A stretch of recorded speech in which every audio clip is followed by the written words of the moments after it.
right, welcome to Real Men, Iowa. We are talking politics today, and here's the deal. Politics is one of those things that draws out all kinds of emotion from people. We have people running over voter registration, was that tent or whatever the other day. I mean, people, they just get upset. If you've ever been in a family argument, sometimes it's over politics, people just get crazy. So here's what we're going to do. We tried to get a variety of people with different, who would vote for different people. I tried to get all of the Democratic candidates represented and couldn't, in my limited scope of how I approach this, didn't get that done. Really wanted to get a Bernie Sanders. Anybody here a Bernie Sanders person? I guess I didn't ask that ahead of time. I didn't think so. Because I just love the talk. Here's the goal of this is just to have a simple conversation where someone could watch this and say, well, I just want to know why you think that way. You know, so we're not going to yell at each other. We're not going to, judge each other or call each other names. And we're just going to talk. So if you're looking for something to listen to, or if you're on the YouTube watch that's going to get excited and turn into a fist fight, that's not this. This is just a conversation between some guys who love Jesus first, and also happen to live in a country where we get to vote for things. And we will come up with some interesting, different people who we'd vote for. In the 80s, when I started voting, it was pretty much you voted Republican or you just weren't a Jesus person. I mean, that's just how it was approached. I mean, it was just like you have to be, and maybe that's from the what was that called, the Bear Falwell's group.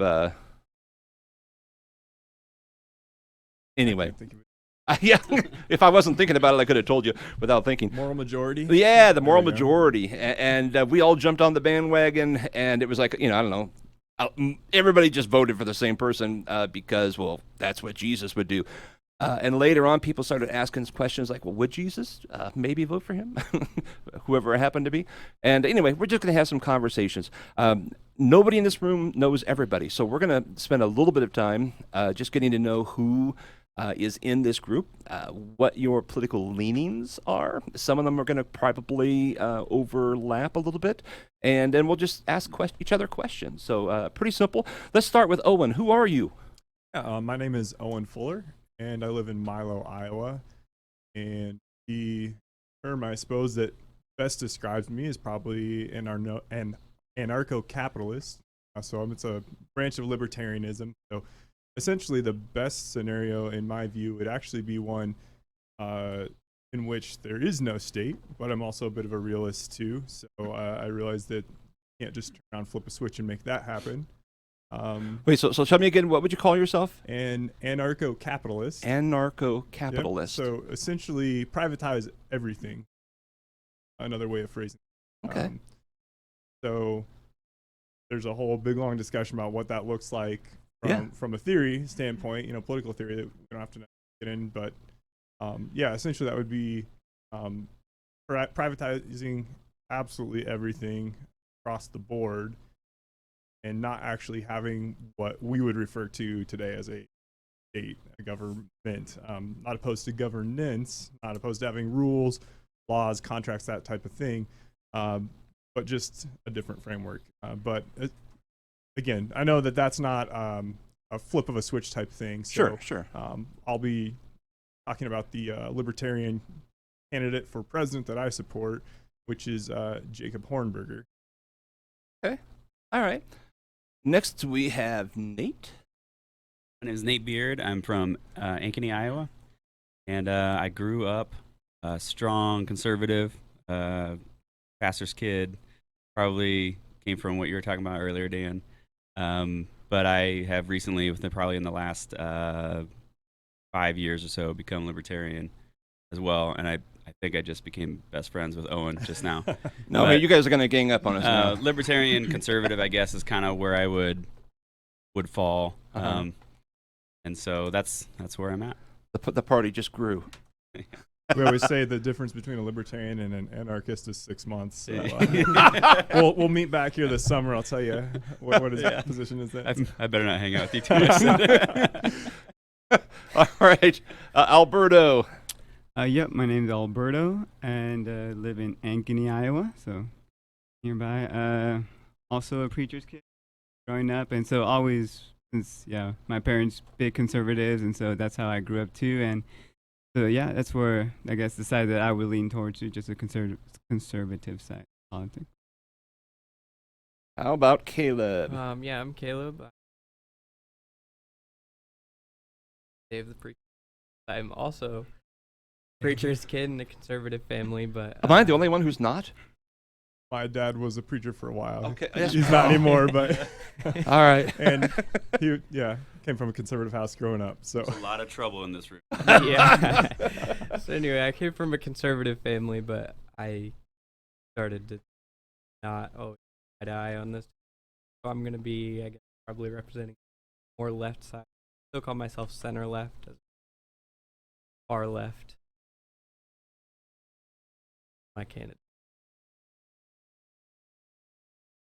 Tearing it up. Okay, so I was raised in a Democrat house, right? Dad worked for the post office. Mom worked for the Veterans Hospital, and they just were told you vote Democrat. They just do it.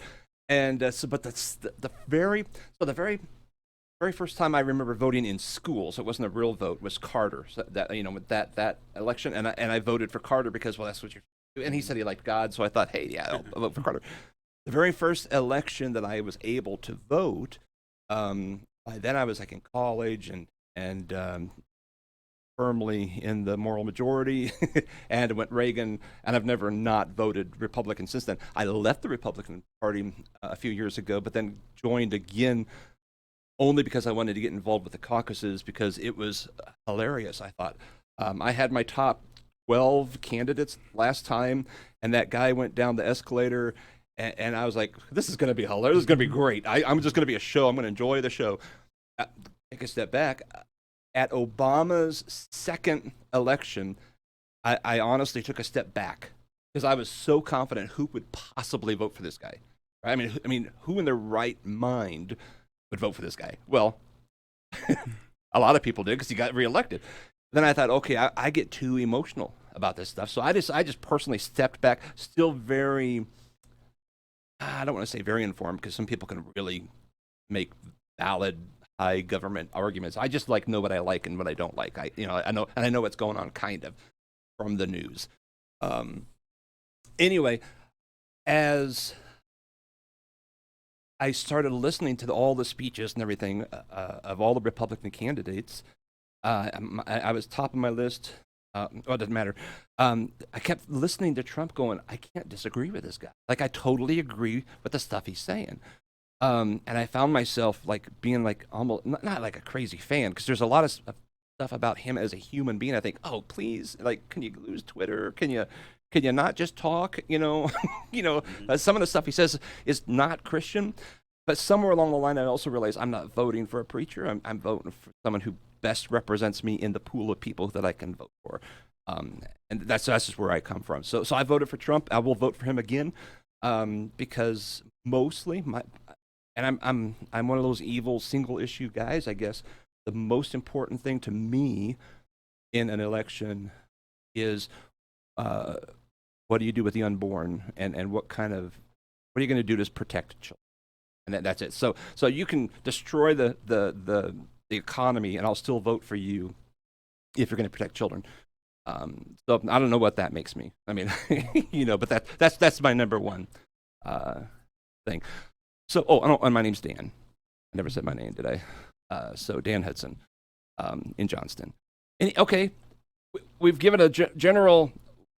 What do y'all have questions for each other? What are you thinking? What's came to mind?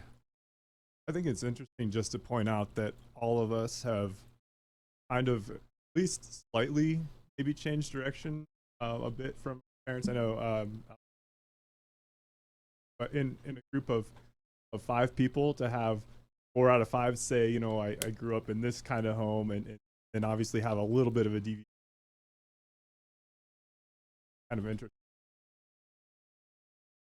Kind of one of those things. A lot of times, kind of think, well, you grew up in this house and that's, you Mhm. know, not always the case. Sometimes you end up being what your parents believe in drastic terms because, I don't know, as an act of rebellion, or you just see certain inconsistencies. Yeah. It's kind of my first. Did that cause friction in your families? Yeah. My family's not overly, wasn't. Yeah. Yeah. I would say there's some misnomers about the libertarian is. You know, Yeah. the outliers usually define everybody, right? Yeah. So I wouldn't say that there was turmoil in my family or with my relationships. I think a lot of people like, so what now? What? You're Yeah. you're doing what again? Or That's cute. yeah, yeah, and Yeah. then and a lot of friends even were like, all right, man, you know, you do you. Uh-huh. And the more I've talked to them about stuff, I've maybe converted a couple, but I think more of anything, they just were unsure of how to respond to that. So we have an election coming up. Does that mean you will just definitely not vote for Trump? Any of you? Yeah. Yes. Well, if you're going It's for all Pete. desperate I'm probably the one in here that doesn't have a candidate necessarily, and with I would like to learn more about the Libertarian candidate. I don't know much about him right now, but who I'd really like to run is Justin Amash, and he's got my vote in a heartbeat. He did, but I probably will end up, as of right now, voting for Donald Trump.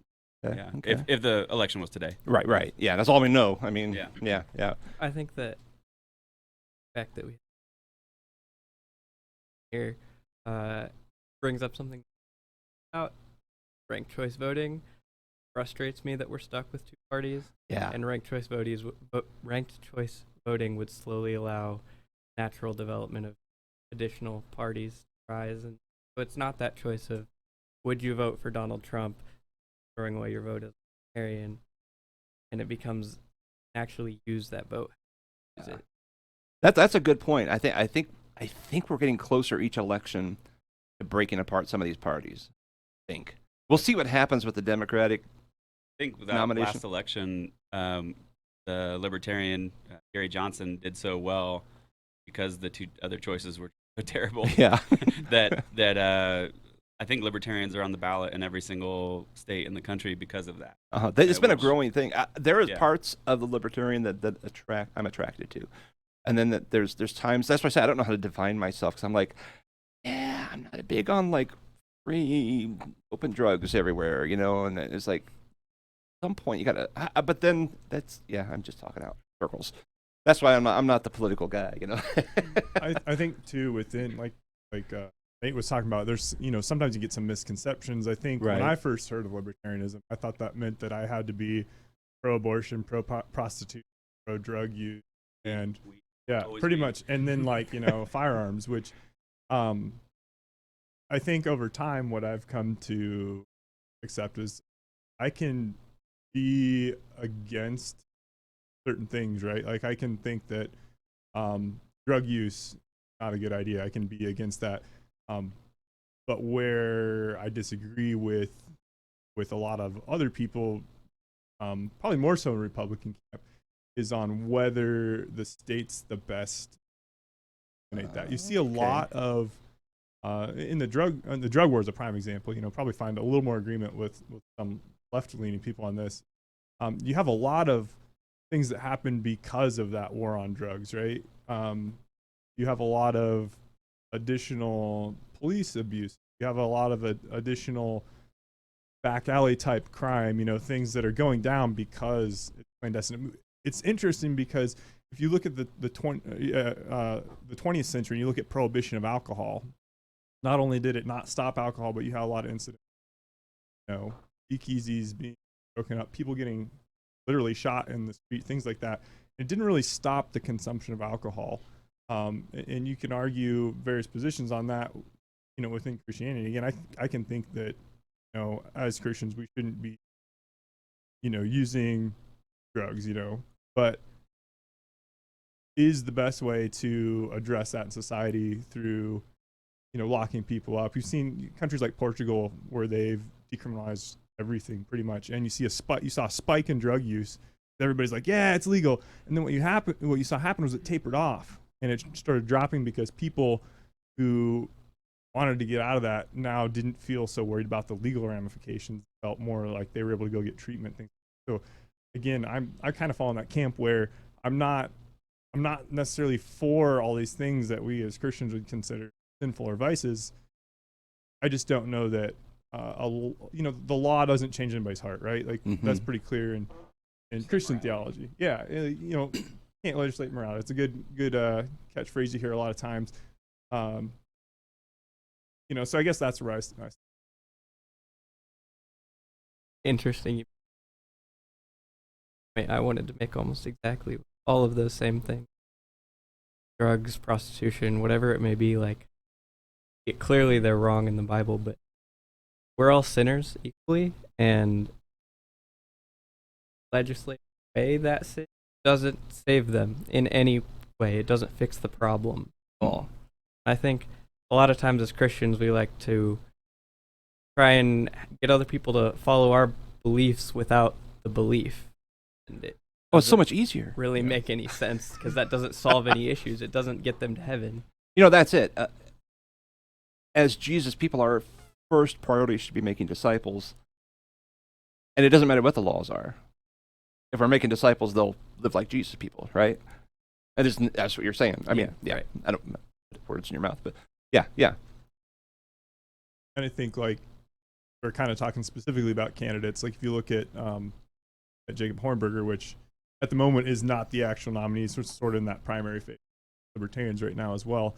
But I mean, if you read his position on the website, see him talk about how the focus right now, he believes that abortion takes a life, and he believes that that's not just. But he also talks about how right now we focus on criminalizing it, right? We focus on punishing, especially the medical professionals, but and on the mothers even, whereas as Christians, could we be doing more to support single mothers, to support adoption, even adopting kids ourselves, those types of things that can have much more of an impact than just punishing or making it illegal for.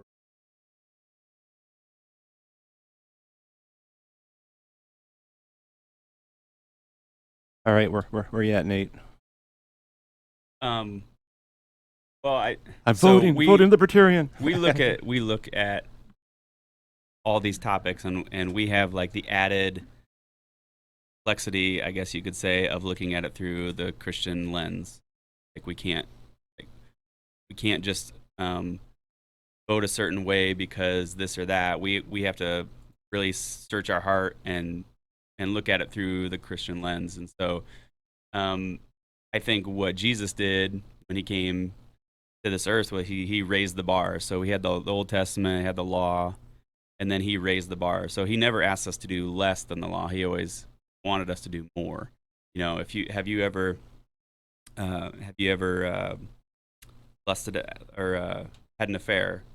Well, no. Okay, have you ever lusted after a woman? Because if you've even done that, that means that you've had an affair with her in your heart, And so he always raises the bar, and so we have to look at it that way. It's not just rules, it's like, how am I living my life, and what is my personal responsibility, and what can I do? It also says seek out. That's on the way over, and I knew what I wanted to say about it. It was work on your own salvation with fear and trembling. Right. It's not somebody else's responsibility to do that for you. And we should be taking care of other people. We should be taking care of widows and orphans. But I probably, just like Owen, I don't feel like the government. I think the government is the worst institution to make that happen, because basically everything that they get involved in becomes terrible. Right. So I agree that the government causes a lot of involved, but at the same time, the church doesn't do what it should be doing in regards to, like, in a world where the church was fulfilling their role in the way that you see in the Testament, then yeah, absolutely, we don't want the government involved. But I just don't think that the modern day church fulfills that role as we should. And so, is the government the best option? But does it fill some of that void that we're leaving? I think so. So do you think we should? You think we should focus on fixing the trying to elect the right people in office? Well, I don't think those are mutually exclusive. I think we can both fix the church and elect the right people to office. Because priority one should be fixing the church, of course. We talk about widows and orphans. We do some things, sure, but you look at the Old Testament, people are selling everything they have to take those types of things. Everybody's fed, and that's just not the church. Of course, that should be our goal, is to be that for the needy and the least of. But at the same time, I think that we can help provide safety nets through the government for those kids or needy or whoever it may be that they aren't getting from the church. That happens through the right people. Do you think overall that government that we have today is poverty, other Reducing poverty, surviving, helping people survive, I would say. I think it's kind of interesting because you look at before the early 20th century, before the turn of the 20th century, poverty level was about 90%. And before the federal government got involved in any sort of really meaningful poverty alleviation, that started creeping much closer to 20-ish, 15. I don't know exactly where that is. What was your original? Originally, before the turn of the 20th century, the poverty level was like 90% of the population. And then somewhere in that early to mid, I forget exactly where the federal government really doing poverty alleviation, that trend was already close to like 20 or somewhere in that neighborhood. I don't know. And really over the last half a century, it hasn't changed all that much. And it hasn't, you know, it hasn't really gone backwards, but it just hasn't changed. So sometimes I see that and I kind of wonder, is that really, can we really credit the government for that when that trend line already was going in the direction of reducing poverty through, you know, just other things are happening through philanthropy, through private organizations, just the development of technology that allow people to spend less time filling a garden and more time doing leisure activities, things like that. Technology that makes things easier to acquire. You don't have to put as much work into just those. Thoughts on that? That makes sense, but if you take away safety net from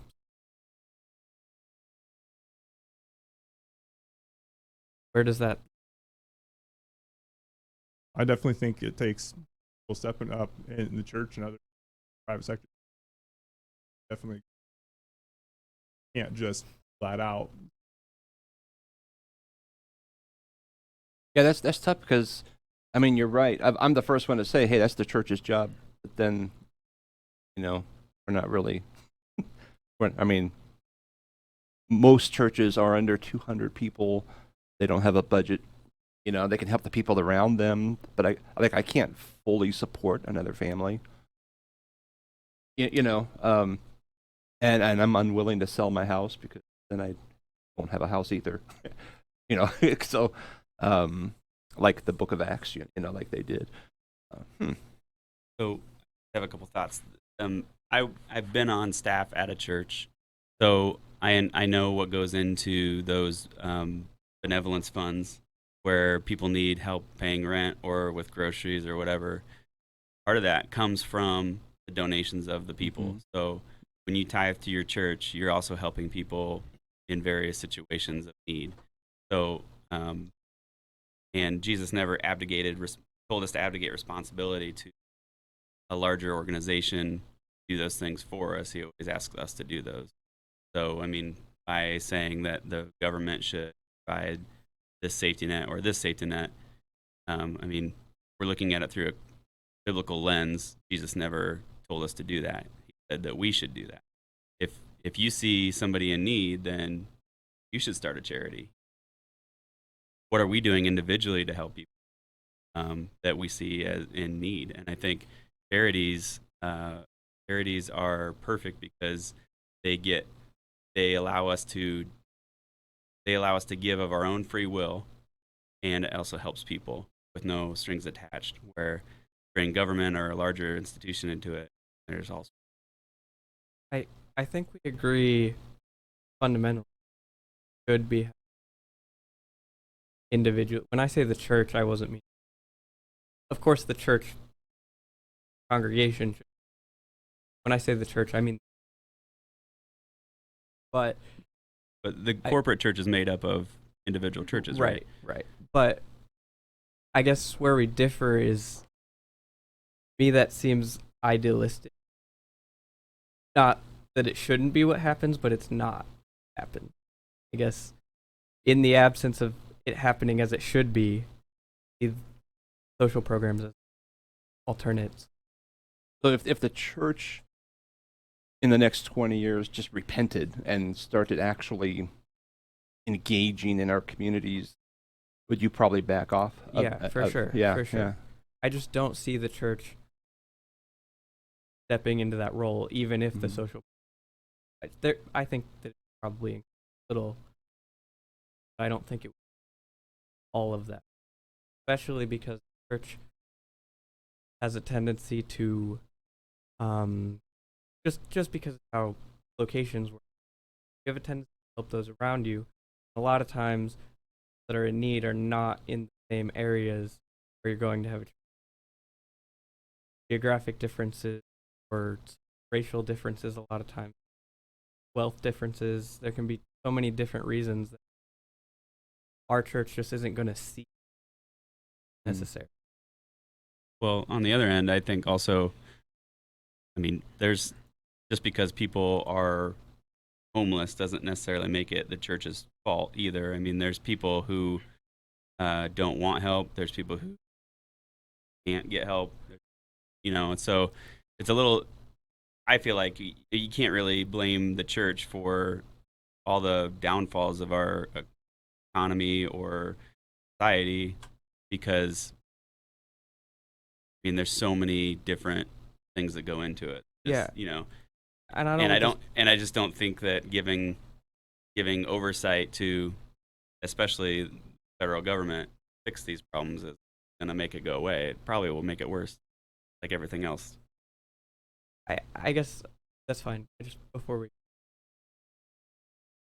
naming for our issue, that's not what I meant at all. I guess maybe to reframe that, do you think that the church is going to step up more if we, not just as Christians but as society, continue to push for things like government? We already throughout the last century saw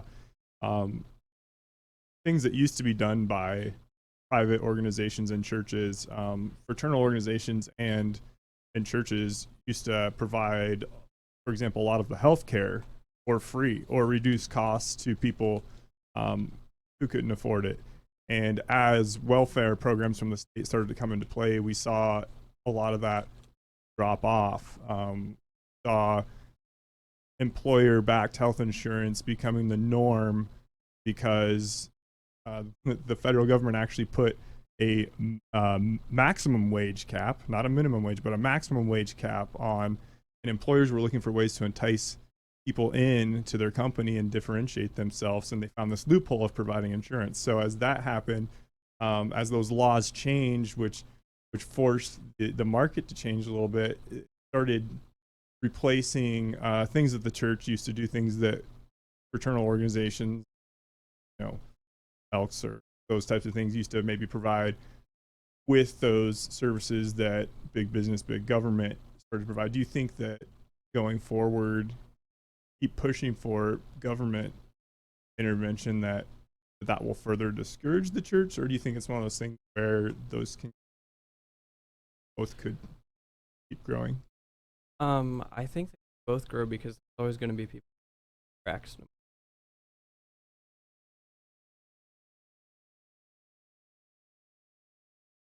Me, the reality of it is the churches.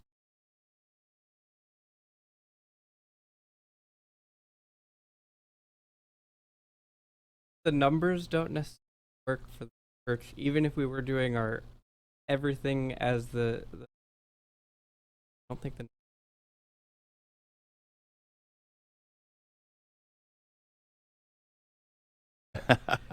Well, do you think if we were helping and meeting more needs and getting engaged in people's lives, maybe the church would be growing?